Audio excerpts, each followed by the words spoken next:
Kia ora te wānau, welcome back to another YouTube video. Pride Lanes here, no mai hoki mai. In this video we're going to be diving into a new build that I've been trying out. In the comments in previous videos actually someone said the new meta was Attractor Field, Suspensor Blast, Crippling Strike or Gravity Mine. I've said it before and I'll say it again e te wānau. I love PvP but I'm not great at PvP. In this video you're also going to be learning from the mistakes that I've done throughout a week and a half or so of PvPing with this new build. Whether you're an absolute weapon PvPer in this game or you've been playing Dune Awakening and thinking of getting into the PvP side of it, this video might give you some tips and tricks or give you a few things to think about while engaging in PvP. Before we get into the build, 79% of people who watched the last 3 videos weren't subscribed to the channel. So take a second to check if you've smashed that subscribe button, and if you find any value in this video, consider leaving a like and a comment in the section below. Oh, and have you ever seen a seed full kill someone without going down?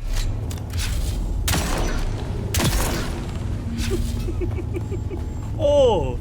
So I've just pulled up the skill builder here to wānau and I'll show you how I built this build. We're going to put 3 straight away on this range damage, 3 on center of mass. That's going to be our first tick. We're going to put 3 on scattergun damage because I use scatterguns mainly. If you use something like a disruptor, maybe you can put all 3 points into that. Next, we're going to go to Suspensor Blast. We want that one as a second. Well, I use it in my second skill. We don't run Suspensor Efficiency because I run the power harness with circuit gauntlets as well. Everyone already knows about that, but apparently there's a secret, I guess, passive on the power harness that it gives you minus 20% Suspensor use as well. So I don't know if that's true or not, but seems good to me. Plus you can just make extra Suspensor belts as well. We put 2 on Shigwire because we do seem to put this in and out, but this is more of a secondary one. What we want to put on is Attractor Field right here, and that's what that's gonna look like. If you got the extra points, put it in here. If you don't, maybe just leave it for now. And then on the Mentat, we're gonna put 3 on range damage again. This is more so for my triple shot rifle that I always use. 3 on Disruptor pistol. We use the Regis one, so that's always going in there. 3 on rifle. This is going to be awesome as well. We're also going to put up Gravity Mine. That's going to be our first, well, our main one. Later on in the video, I actually switched this one out to Crippling Strike, which becomes more better war. I felt like Crippling Strike, when you're facing melees, all the PvP has been mostly inside, not outside, so Crippling Strike becomes a good one too. It kind of stops them from moving or dashing too far, and then you can pop off your Attractor Field on them as well. Going back to Mentat, that's basically it. That's going to be it. This is going to be like more of the core build, to be honest, so don't worry. If you got extra points or you're lower level than myself, hopefully just get the core build. Anything extra, just kind of filter that out. But we're going to put 3 on, what is one, rerouting. We'll put 3 on this one as well. This just gives us a bigger power pack or power to our character. These are just easy, GG easy. I use those all the time. We also, this is like a hybrid build as well. So depending on what kind of blade you're using, we want to max those out if you can. Short blade, I don't use short blades. I use the rapier, so I'm going to invest those into my long blade damage. But we're also going to put Manipulate Instability as well. When you stagger someone, this is when Manipulate Instability works as well. So it's going to be our second one for now. And then we're going to grab these 3 here. We put 3 here, 3 here. We want to max out Bindu Stability. That's going to become one of our main ones, our main perks here. But it's going to mainly switch between not Thrive. We'll usually have Thrive here. Sorry, we'll skip in here. We want 3 on Solid Stance. We want Thrive on Danger. That's going to be pretty solid. And then I switch Manipulate Instability with Bindu Stability. Depending on the situation and what you're fighting, who you're fighting, the playstyles that you come across. And then you want 3 on this one here so we can get max health. That's Vitality. Max this one out too. It does good. And that's going to be that. Some people put poison on. I just kind of tolerate it and use bandages to combat that. Then we're going to go to Swordmaster. You want to put 3 on blade damage here. You want to come here. And then I'm going to put 3 on long blade damage. That's what that's going to look like there. Like I said, it's 3 on solid stance. with Bindu stability. That's going to give us that maximum poise reduction, which is great. Great for melee. I mean, it's rocket spam counter, obviously, but it's also good. You get extra opportunities to be only half staggered. What I mean by that is if you don't have any reduced poise damage on, or reduction on, sorry, I think it's about 3 quick attacks with a rapier and then you're fully staggered. With maximum, with Bindu instability and solid stance, again, you get about 5 quick melees. After the 5th one, then you fully stagger. So that's something to think about. You only want to put 1 in field medicine as well, because apparently, I don't know if it's still bugged, but it was bugged beyond 1 point. So just invest 1 in there. You have to get to Crippling Strike through it anyway. And then we want maximum stamina, and this one helps as well in terms of being hydrated, gives you extra. The biggest challenge that I come across when facing like more melee focused builds or players is I believe they run disciplined breathing, and even though it's only like 20% for a decent player to a real good player, a little is a lot. It goes a long way. So if they can regen their stamina quickly, they can attack you more, they can recover more, they can get out of slow blades more, and it really helps or kicks in when you need a dash out of a slow blade and when it really matters, especially if you don't have your Suspensor blast there. So that's going to be the final build. You only have to be 186. If you wanted to add more melee power to it, I don't really spice it. I don't really focus too much, but you can go like Playstyles Strike. That's going to be good for melee. That's so good with your manipulate instability as well. That's going to be awesome. If you want, you can put the parry on, but I don't really use that. For your guns, if you're playing more of a range style, shield overcharge is Chef's Kiss. That's something extra you can put on there as well. But yeah, that's basically the build. You want Attractor field, Suspensor blast.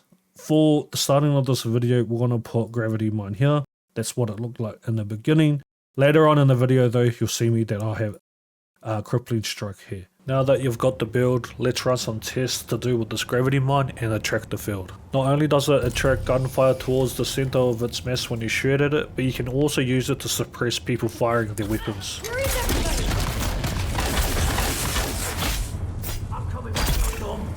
Whether you're clearing shipwrecks or testing stations, it's a great way to use on the Juggernaut NPCs, but also the Scout NPCs as well. While they're suppressed, you can take out the rest of the pest. With the Gravity Mine, the rushers won't melee you while they're inside it. The Gravity Mine has the same effect on the big Juggernaut NPCs with machine guns and flamethrowers. In the radius, the Gravity Mine pulls everything down to the ground, even the Attractor field. You can use the Attractor field inside, you just have to be close enough.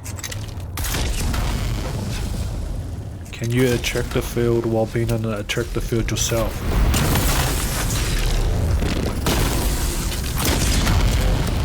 Yep. The Attractor field can be a bit wonky, but the trick with it is you want to hold it out for about a second or so it accurately hits your target.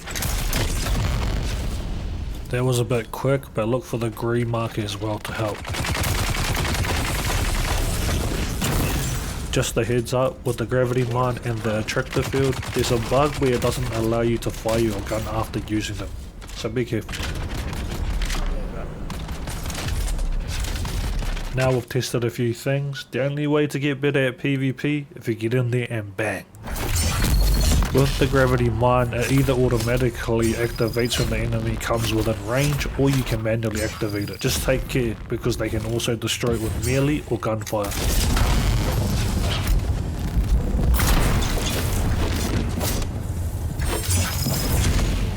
What if we want to have one? This doesn't happen often, but I placed my Gravity Mine on top of him, and then as he melee'd, he destroyed it. The Gravity Mine did pop, but it didn't work. In my opinion, one of the reasons why melee builds are so strong against range builds are because of weapons. Oh no! In melee combat, the game has a lock-on mechanism, and it isn't that hard to miss. Yes, you can buff your gun damage, yes you can buff your melee damage with passives, but some of these weapons such as this perforator or even the Regis triple shot has such a high base damage that they can compete without really investing too much into some of those gun buffs. The goal with this build is to trap your enemy within your gravity mine. First, you want to put your attractor field on them, then drop your gravity mine, hopefully they're inside. They can't shoot back at you, but you can shoot them. We managed to pop his shield here, and this is where people are most vulnerable and take the most damage. No more shield means they only have their armor to protect them.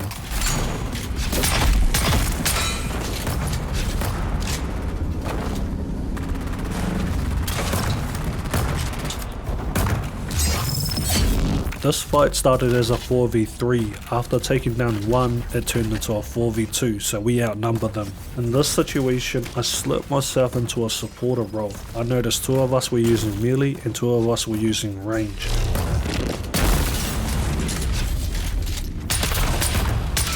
My goal was to break shields while our melee players locked them down.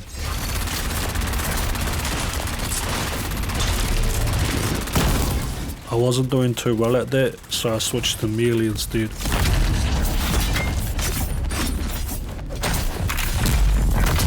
Usually you don't want more than one person meleeing the same enemy, because you really mess each other up.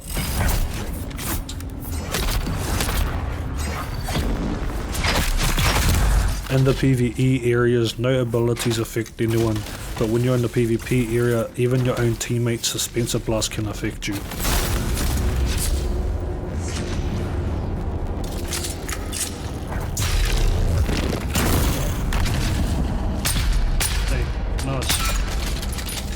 After that interaction, the chest popped and we needed to get the loot out. It was rinse and repeat.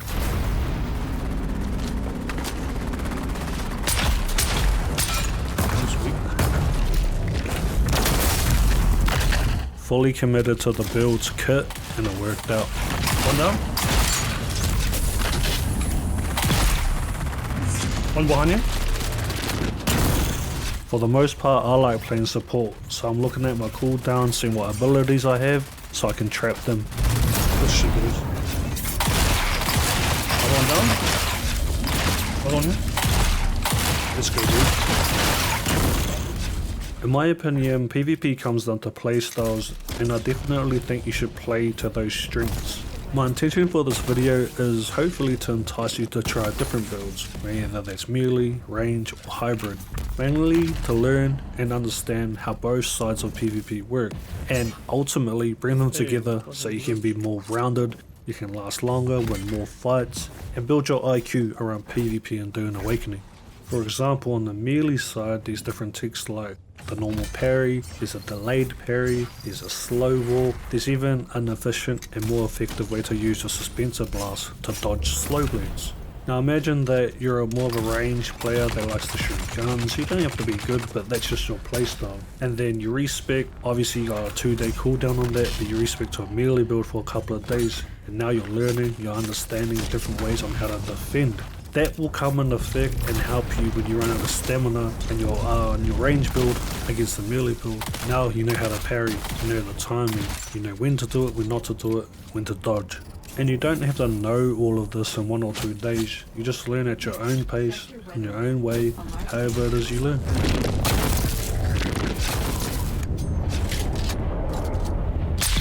Bottom.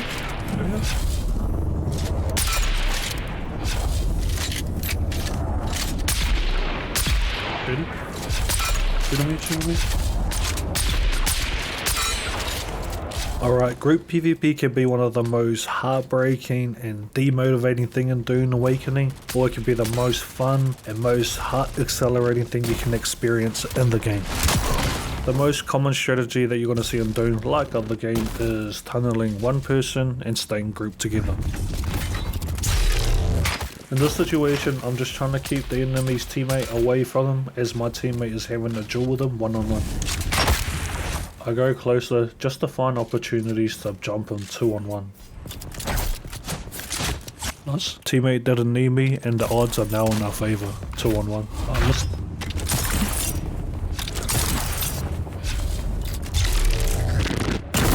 He ended up running here, but sometimes that's just how it goes. And you know what else is part of this game? Dying.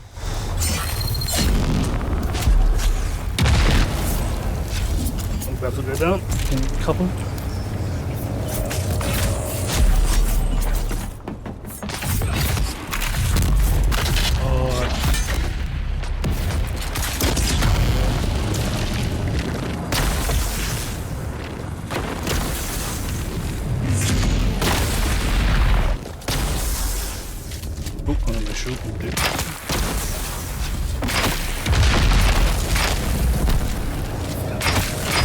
I die a lot, but it is what it is. Just respawn and get back in there, brother. Yep, this one's very weak. We found ourselves in a 3v4 here, and it was hella fun, not gonna lie.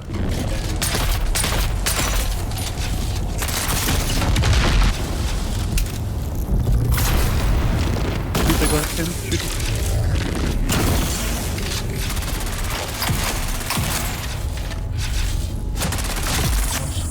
The cool thing about this particular fight was these people we were fighting were mainly like farmers slash PvEers, so it was cool to kind of see them come out to the PvP zone and give PvP a little bit of a go and try and get their hands on some of the blueprints as well, so GG's to them.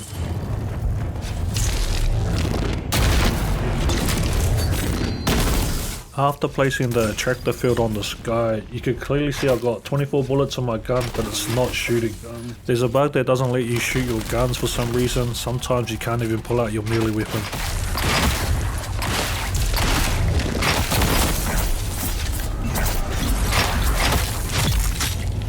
A different group ended up coming, so it was time to knuckle down again here.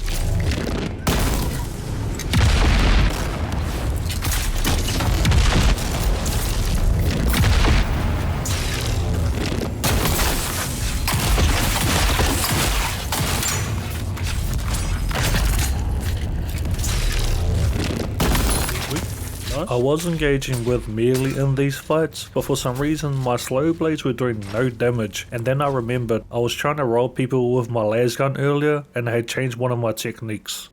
That's what But that's going to be it for this video. Tawana, thank you so much for clocking in. If you've made it this far to the video, I appreciate you so much. I try to keep the videos nice and short for your enjoyment and learning, but if you like these longer forms of content where I waffle and give a bit more in-depth perspective on a game, let me know and I'll be happy to do more. O te rā, tēnei rā te mihi nui kia koutou katoa. I'm just saying thank you so much. I'm very grateful for this opportunity and I hope you tune in for more. Mā te wā, have a good one, and I'll see you in the next video.